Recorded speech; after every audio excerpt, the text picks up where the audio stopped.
your major issue was migraine, correct? Correct. I had a double mutation on the MAOA, which is Ah, the tyramine and tyrosine. And right. then I have issues with sulfur um, and then the histamine didn't show up on the genetic test, but you could tell that through the methylation test with the low glutathione, I believe. And the beauty is just by, selective foods and strategic targeted supplementation, as you know, they can be managed. Just knowing what's going on was so critical. When did you first start having migraine problems? I recall it being when I was 12 years old. What if you had been diagnosed, as you have been at 37, at the age of 12? How would your life have been different? Think about that question. It's a very, very profound question when you get right down to it, because your genetics at the age of 12 are identical to what your genetics are now. Right. You've gone from age 12 to age 37 struggling with these genetic polymorphisms, and no one ever told you that. There's a life cost to that. If I had known what my problems were when I was 12 years old, I would have, I would have gone through life without having the migraines, which have caused me, in the last 6 years of my life, I've had them daily. Raising two kids with a migraine every single day is extremely difficult. And I'm so glad I figured it out now so that hopefully my kids don't remember me as the mom that always had migraine. College would have been completely different.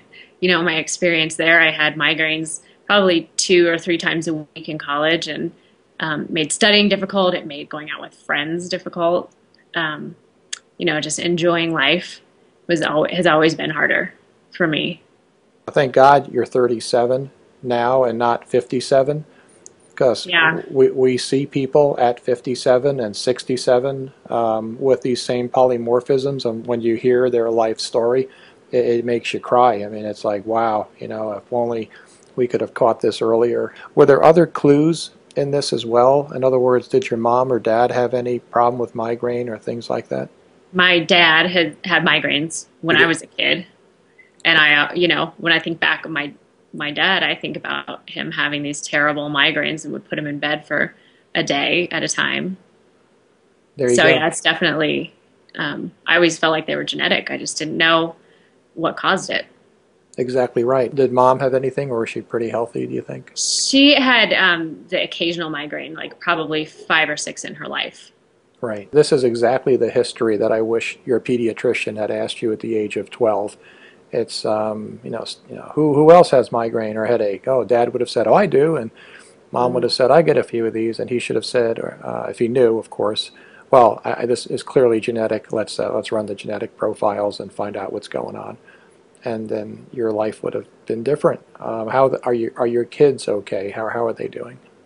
I think they're good. I have one of my daughters has shown some signs of, throwing up, getting sick, and then all of a sudden she goes to sleep and she wakes up fine. And she's had about 3 episodes of that.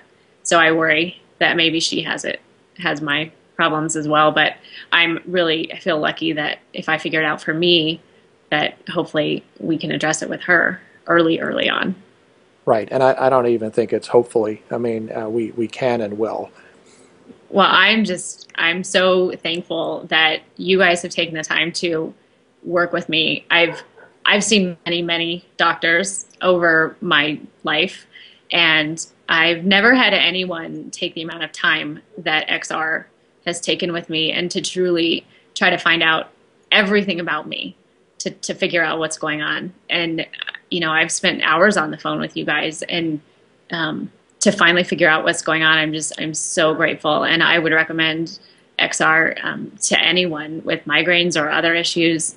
I feel like the care that you guys give to your patients is exceptional and very rare in today's world. I'm just so grateful that you guys figured it out, because I was afraid I was going to have these for the rest of my life.